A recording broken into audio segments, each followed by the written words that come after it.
Hello students, आज हम पढ़ने जा रहे हैं कार्बोनाइल कंपाउंड की स्पेसिफिक रिएक्शन को, कैनिज़ारो को एंड एल्डोल कंडेंसेशन को। तो ये दोनों जो रिएक्शंस हैं हमारे कार्बोनाइल कंपाउंड्स के अंदर सबसे ज़्यादा इम्पोर्टेंट केमिकल रिएक्शंस हैं। तो आज हम बात करते हैं सबसे पहले कैनिज़ारो रिएक्शन की।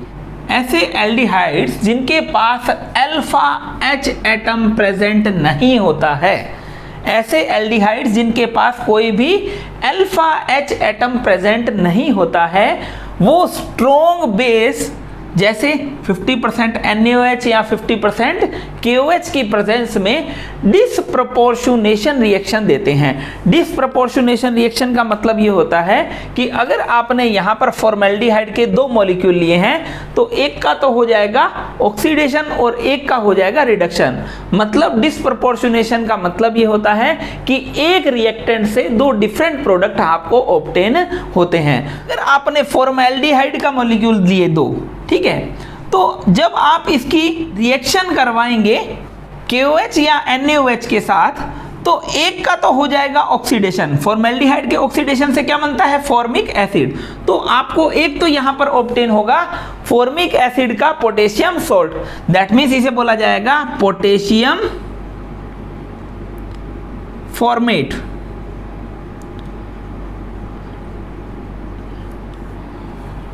और सेकंड पार्ट का हो जाएगा रिडक्शन। अब इसका अगर रिडक्शन हो जाए तो आपको ऑब्टेन होगा मिथेनॉल। तो इस रिएक्शन को बोला जाता है कैनिज़ारो रिएक्शन। कैनिज़ारो रिएक्शन के टाइम आपको स्पेसिफिक पॉइंट्स ध्यान में रखने होंगे जिससे आप आइडेंटिफाई कर पाएं कि ये कैनिज़ारो रिएक्शन है। एल्डिहाइड्स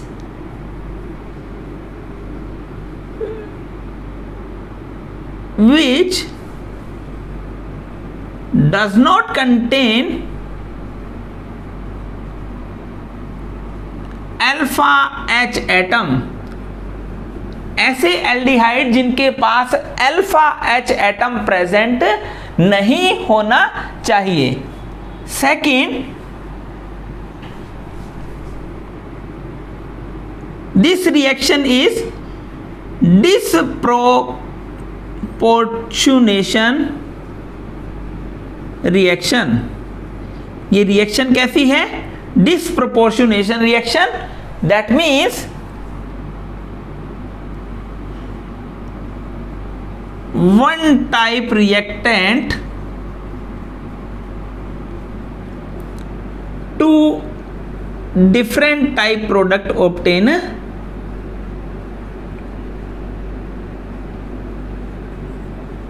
तो एक ही टाइप का जो रिएक्टेंट है वो दो डिफरेंट टाइप के प्रोडक्ट को यहां बनाता है, तो इसे हम बोलते हैं disproportionation reaction.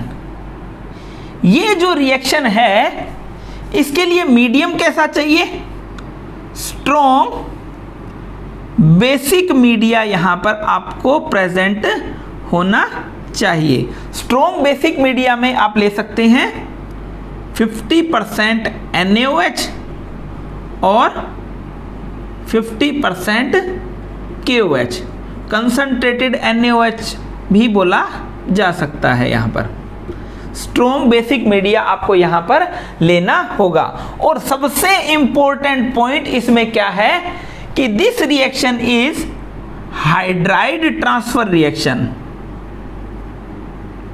Hydride transfer reaction, यहां पर क्या होता है? हाइड्राइड शिफ्ट होता है। तो ये चार पॉइंट सबसे पहले आपको ध्यान में होने चाहिए जिससे आप कैनिज़ारो रिएक्शन को आइडेंटिफाई कर पाएं। तो सबसे पहली बात क्या है? ऐसे एल्डिहाइड जिनके पास अल्फा H एटम एब्सेंट होते हैं। अल्फा H एटम क्या होने चाहिए? एब्सेंट। लेकिन CO ग्रुप के पास ये वाला H जरूर प्रेजेंट होना चाहिए, क्योंकि यही कैसे ट्रांसफर होगा? हाइड्राइड की फॉर्म में ट्रांसफर होगा। ठीक है, ये वाला H जो है वो ही ट्रांसफर होगा जिससे आपको कैनिज़ारो रिएक्शन ऑब्टेन होगी। एक मॉलिक्यूल तो मिलेगा आपको एल्डिहाइड से, आपको मिलेगा एक तो सॉल्ट ऑफ कार्बोक्सिलिक एसिड और दूसरा मिलेगा अल्कोहल।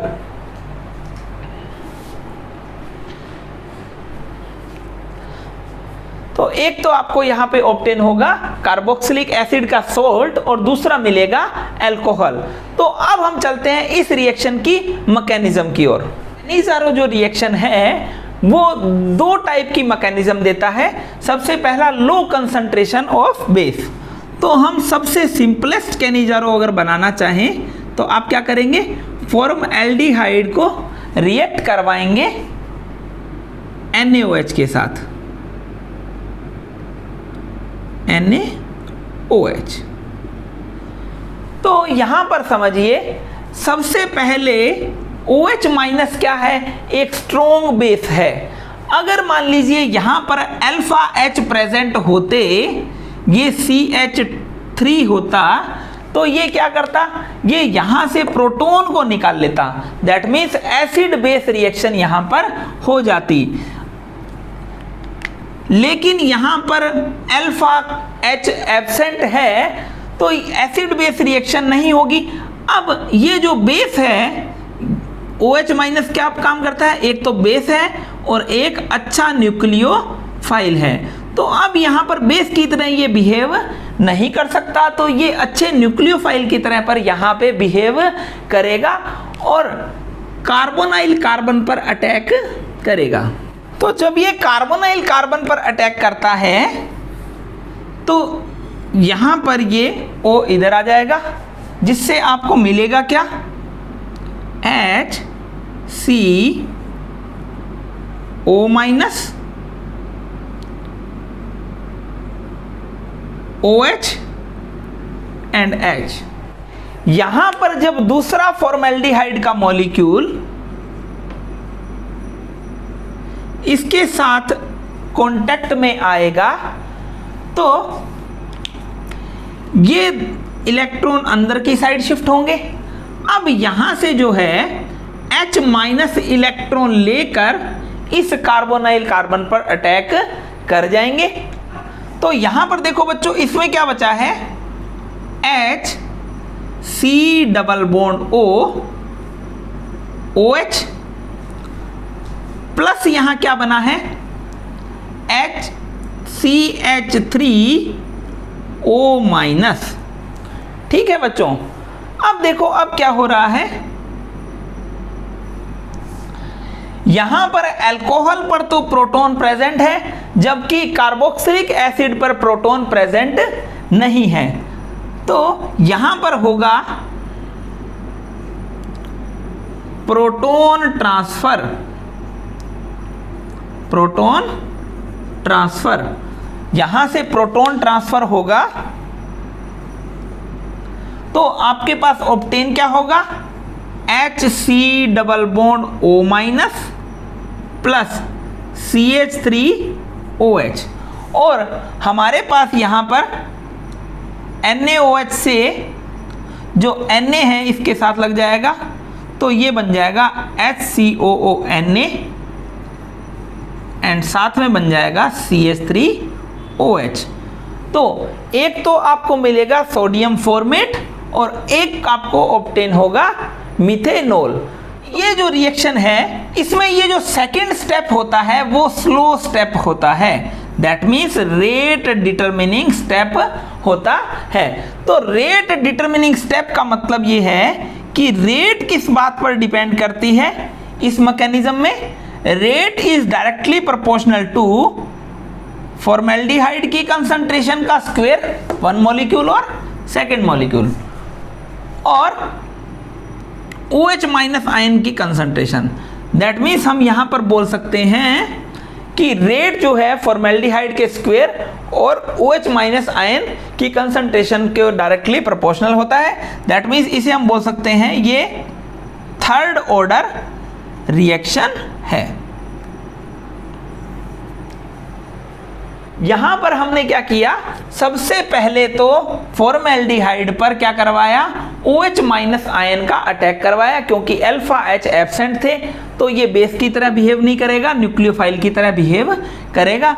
अब यहां से ट्रांसफर हो रहे हैं हाइड्राइड। दैट मीन्स इस मैकेनिज्म में कैसा हो रहा है, हाइड्राइड ट्रांसफर मैकेनिज्म। तो हाइड्राइड के ट्रांसफर होने से फॉर्मेल्डिहाइड के दो मॉलिक्यूल जो हैं उनमें से एक का तो हो जाएगा ऑक्सीडेशन और एक का हो जाएगा रिडक्शन। तो इस रिएक्शन को बोला जाता है डिसप्रपोर्शनेशन रिएक्शन। अब इसकी सेकंड मैकेनिज्म को देखते हैं at high concentration of base. तो सबसे पहले यहां पर क्या होगा, OH माइनस जो है वो एक अच्छा बेस है और साथ में ये एक अच्छा न्यूक्लियोफाइल भी है। तो यहाँ पर जब अल्फा कार्बन प्रेजेंट नहीं है, अल्फा हाइड्रोजन प्रेजेंट नहीं है, तो एसिड बेस रिएक्शन यहाँ पर नहीं हो पाती। दैट मीन्स ये बेस की तरह यहाँ पर बिहेव नहीं कर पाता है। तो सेकंड जो मैकेनिज्म है यहाँ पर होगी, ये न्यूक्लियोफाइल की तरह बिहेव करेगा और कार्बोनाइल कंपाउंड कैसी रिएक्शन देते हैं, न्यूक्लियोफिलिक एडिशन रिएक्शंस। यहां पर हमने बेस की कंसंट्रेशन ज्यादा ले ली, तो ये बेस क्या करेगा, यहां से प्रोटॉन को रिमूव कर लेता है, ठीक है। और H2O का फॉर्मेशन, यहां पर एसिड बेस रिएक्शन होगी, H2O का फॉर्मेशन हो जाएगा, जिससे आपको मिलेगा क्या,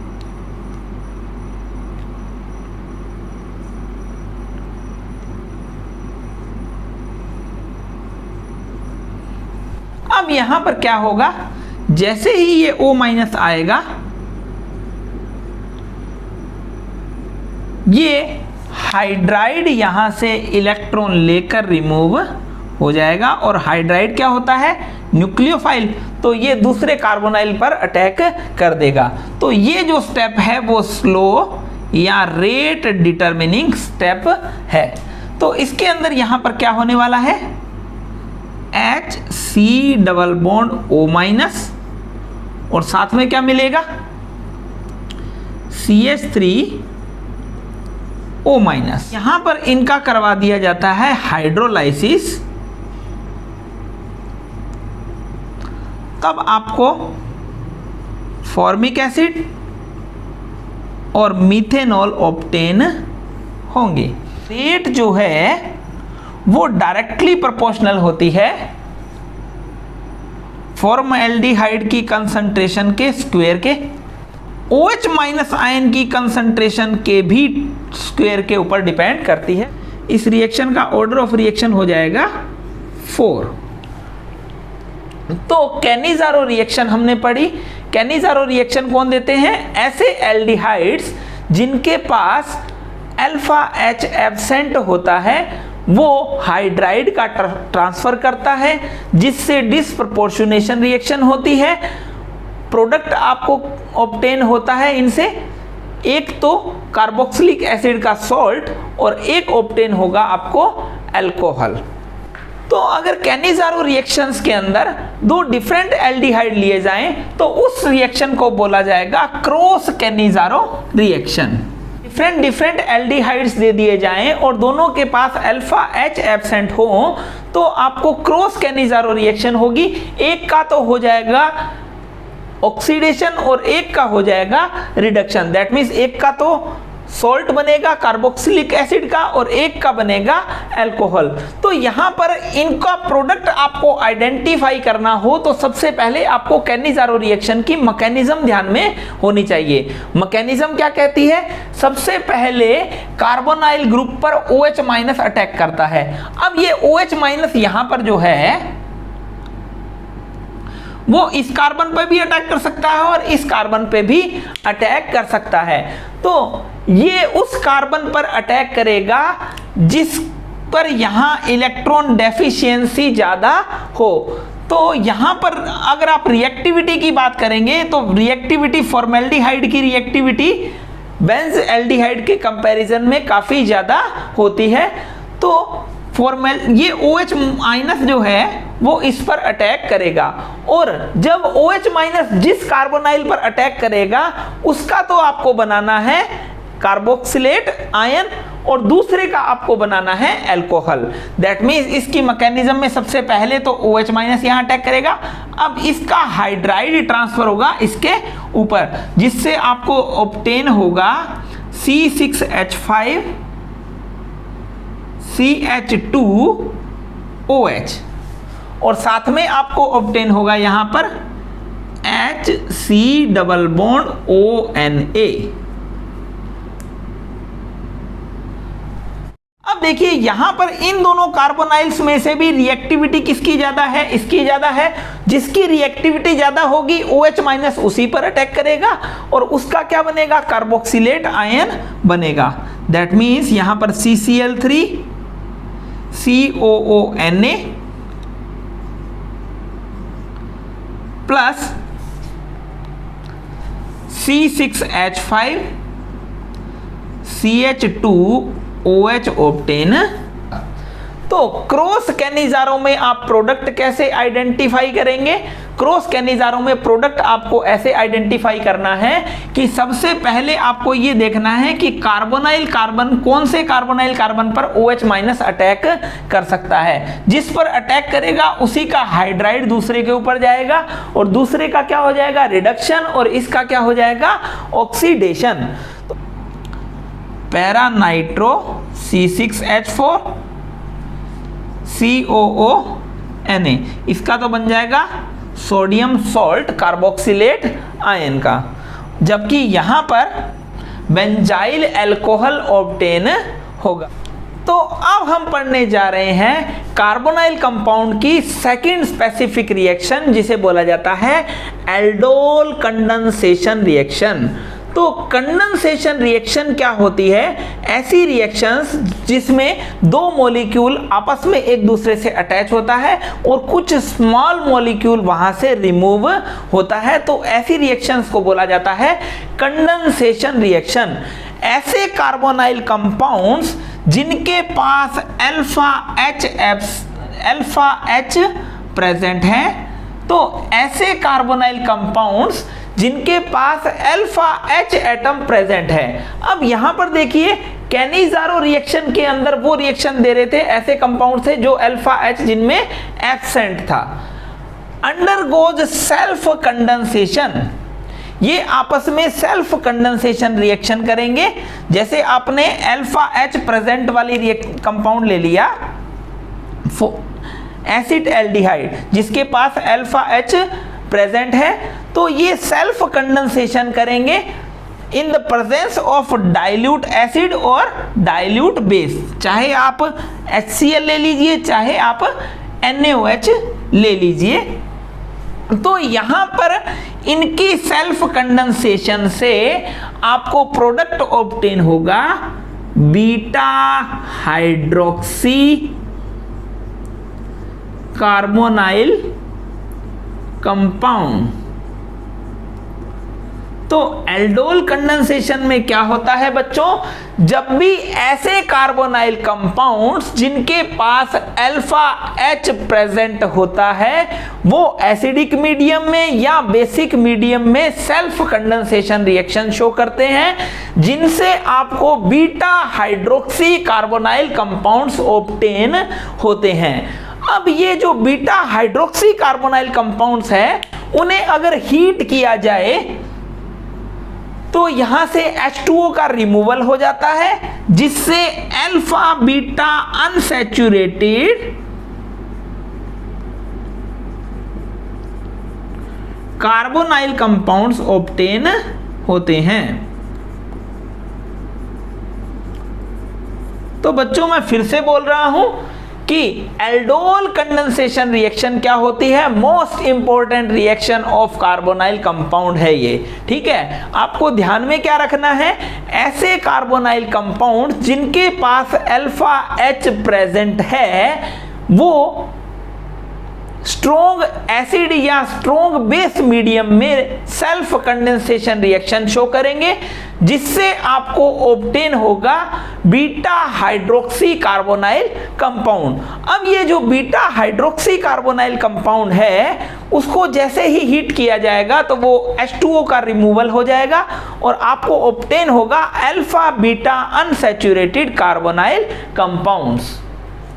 तो एल्डोल कंडेंसेशन रिएक्शन जो है वो दो टाइप से हो सकती है, एक एसिड कैटालाइज्ड और एक बेस कैटालाइज्ड। तो सबसे पहले एल्डोल कंडेंसेशन रिएक्शन की मैकेनिज्म देखते हैं। तो ये भी दो टाइप की मैकेनिज्म देता है। सबसे पहली एसिड कैटालाइज्ड मैकेनिज्म। तो एसिड कैटालाइज्ड मैकेनिज्म में आप H+ और HCl को, कंसंट्रेटेड HCl को यहां पर लेंगे। जब आपने एसिड एल्डिहाइड लिया, इसकी रिएक्शन आपने करवा दी H+, ये H+ कहां से आया है? HCl से। तो ये H+ जो है सबसे पहले कांटेक्ट में आएगा O के पास,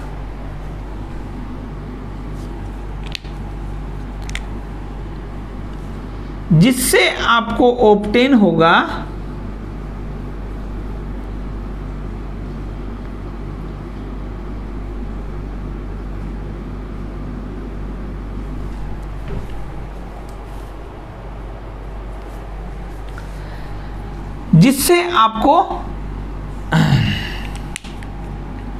तो यहां पर H+ जो है यहां पर अटैक कर गया है। तो यहां पर क्या होगा? ये दोनों इलेक्ट्रॉन इधर और ये दोनों इलेक्ट्रॉन इधर। यहां H+ के रिमूवल से आपको इनोल ऑब्टेन होगा।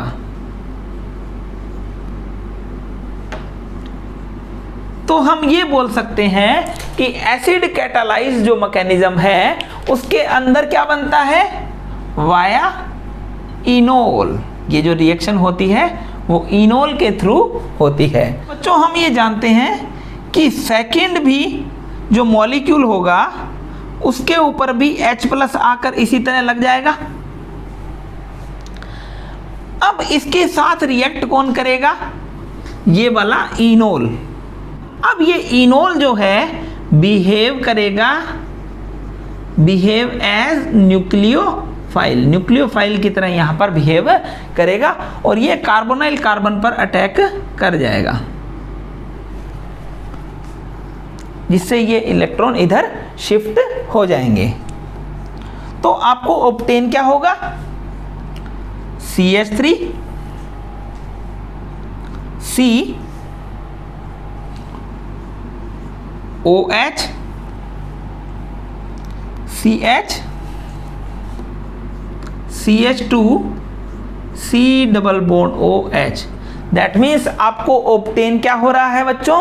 यहां ऑब्टेन हो रहा है beta hydroxy aldehyde. Beta hydroxy aldehyde आपको ऑब्टेन हो रहा है। ये अल्फा कार्बन और ये बीटा कार्बन। तो बीटा हाइड्रोक्सी एल्डिहाइड, इसको हम क्या बोलेंगे? एल्डोल। अब जब इस बीटा हाइड्रोक्सी एल्डिहाइड को हीट किया जाएगा तो यहां से H2O का मॉलिक्यूल रिमूव हो जाएगा, alpha beta unsaturated aldehyde obtain होंगे।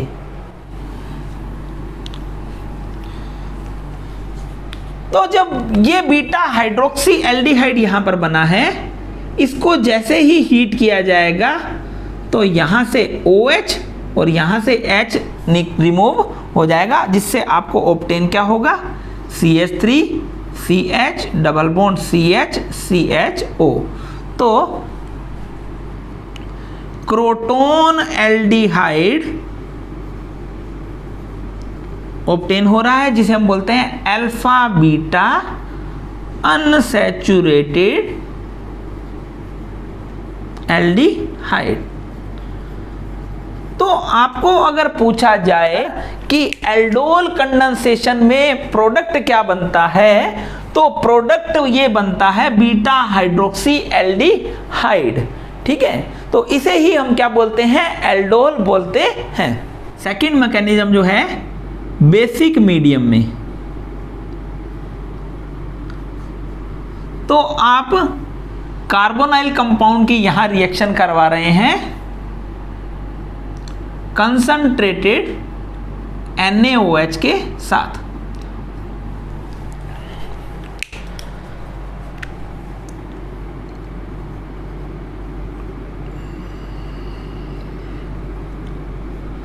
आपने फिर से यहां ले लिया एसिड एल्डिहाइड। जब आप इसकी रिएक्शन करवा देंगे बेस के साथ, तो हम जानते हैं बच्चों OH- एक बहुत अच्छा बेस भी है और एक न्यूक्लियोफाइल भी है। तो अगर मान लीजिए ऐसे कार्बोनाइल कंपाउंड जिनके पास अल्फा हाइड्रोजन प्रेजेंट है, तो यहां पर ये बेस की तरह बिहेव करेगा और यहां से H+ रिमूव हो जाएगा, तो ये बेस की तरह बिहेव करेगा। अगर मान लीजिए ये यहां से प्रोटॉन नहीं निकाल पाता, तो सेकंड ये क्या करता, कार्बोनाइल कार्बन पर अटैक करता, जिसे हम बोलते हैं न्यूक्लियोफिलिक एडिशन रिएक्शन। तो अगर दोनों का कंपैरिजन हो जाए कि कौन सी रिएक्शन पहले होगी, तो एसिड बेस रिएक्शन सबसे पहले होती है। आपको बता दिया गया है पहले कि सबसे पहले कौन सी रिएक्शन होगी, एसिड बेस, फिर होगी एडिशन, फिर होगा सब्स्टिट्यूशन और सबसे लास्ट में एलिमिनेशन रिएक्शन होता है। तो ऑर्गेनिक केमिस्ट्री में जब ये 4 टाइप की जो केमिकल रिएक्शंस हैं, तो इनका प्रायोरिटी ऑर्डर क्या होगा, सबसे पहले एसिड बेस रिएक्शन, फिर एडिशन, फिर सब्स्टिट्यूशन और सबसे लास्ट में एलिमिनेशन रिएक्शंस होती हैं। तो यहां पर देखो बच्चों कि यहां पर अल्फा कार्बन पर H प्रेजेंट है। अब इसी को अगर हम कंपेयर करवाएं फॉर्मएल्डिहाइड के साथ, तो यहां भी हमने क्या लिया था, बेस लिया था। अब यहां पर अल्फा H प्रेजेंट नहीं था, तो ये प्रोटॉन नहीं निकाल पा रहा था, तो इसने प्लान बी यूज किया, जो कि क्या था, प्लान बी क्या था इसका, एडिशन रिएक्शन शो करेगा। तो यहां पर क्या है, सबसे पहले एसिड बेस रिएक्शन होगी, तो एसिड बेस रिएक्शन के होने से CH2- C double bond O and H। अब यहां पर कॉन्जुगेशन होगा,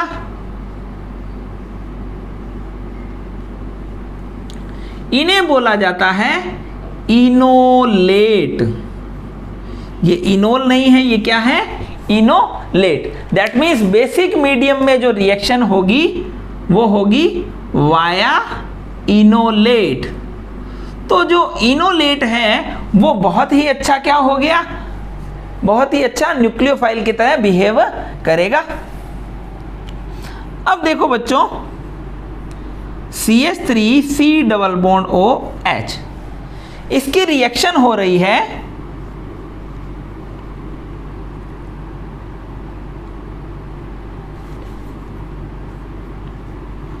CH2 C double bond O H-। अब यहां पर ये न्यूक्लियोफाइल की तरह बिहेव करेगा, जिससे ये क्या करेगा, कार्बोनाइल कार्बन पर अटैक करेगा और ये यहां से यहां ट्रांसफर होगा, जिससे आपको मिलेगा क्या, CH3 CH O- and CH2 CHO। अब इसका जैसे ही आप हाइड्रोलाइसिस करवाएंगे तो आपको ऑब्टेन होगा CHOH CH2 CHO। यहां पर भी आपको बीटा हाइड्रोक्सी एल्डिहाइड ही ऑब्टेन होगा। दोनों ही मैकेनिज्म से बीटा हाइड्रोक्सी एल्डिहाइड ऑब्टेन होगा, लेकिन ये फर्स्ट रिएक्शन जो थी वो वाया इनोल्स थी, जबकि ये सेकेंड जो रिएक्शन है बेस कैटालाइज वो वाया इनोलेट्स है। तो जब भी आप कार्बोनाइल कंपाउंड जिनके पास अल्फा H प्रेजेंट है उनको ट्रीट करवाएंगे एसिडिक मीडियम में और बेसिक मीडियम में, तो आपको बीटा हाइड्रोक्सी एल्डिहाइड्स या कीटोन्स ऑब्टेन होते हैं। इन्हें बोला जाता है एल्डोल। जब आप इन एल्डोल को हीट कर देंगे तो आपको alpha beta unsaturated carbonyl compound obtain होंगे। तो अब बात करते हैं हम टाइप ऑफ एल्डोल कंडेंसेशन की। Types of aldol condensation.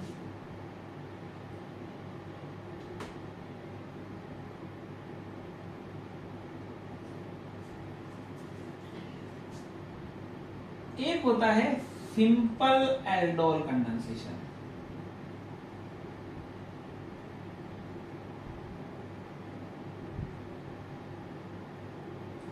Simple aldol condensation में क्या होता है कि अगर आपने वन टाइप का एल्डिहाइड या एक ही टाइप का कीटोन ले लिया, तो आपको एक ही टाइप का प्रोडक्ट ऑब्टेन होगा, ओनली वन प्रोडक्ट।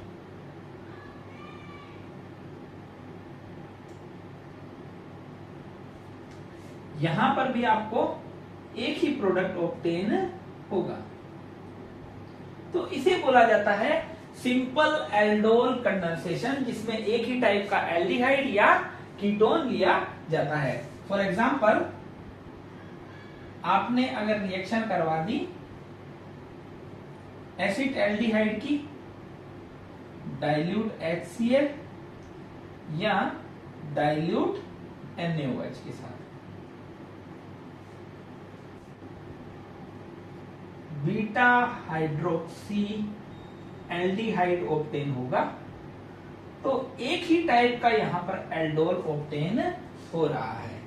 अगर आपने एसीटोन की रिएक्शन करवाई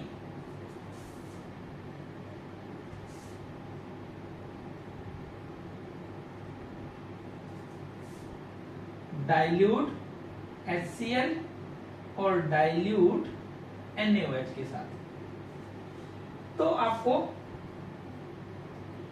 CH3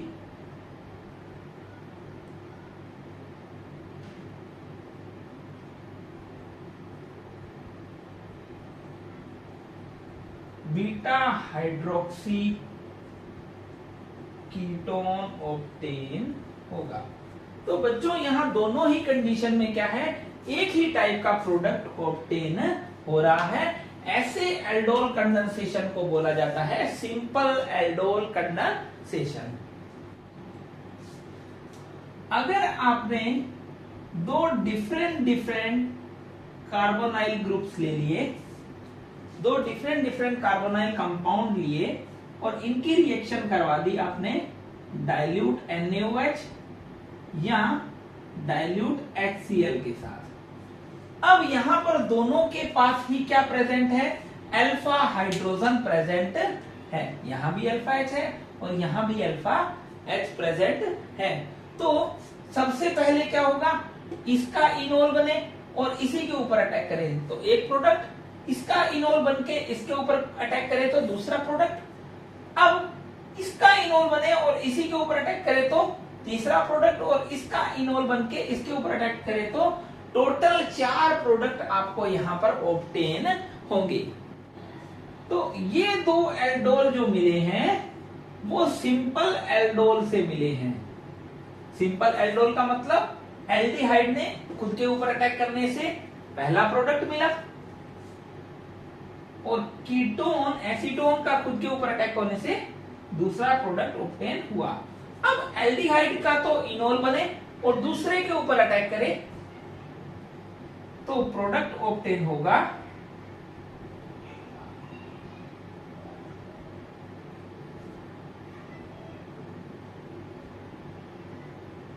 थर्ड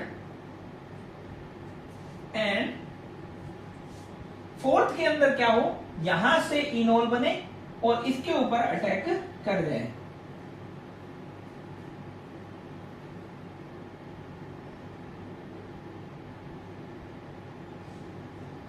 तो टोटल 4 प्रोडक्ट यहां पर ऑब्टेन होंगे। थर्ड एंड फोर्थ जो है उसे बोला जाता है क्रॉस एल्डोल प्रोडक्ट। तो बच्चों आज हमने एल्डोल कंडेंसेशन को एंड कैनिजारो कंडेंसेशन रिएक्शन को पढ़ा। कैनिजारो रिएक्शन के अंदर तो बच्चों आज हमने aldol condensation reaction and Cannizzaro reaction को पढ़ा।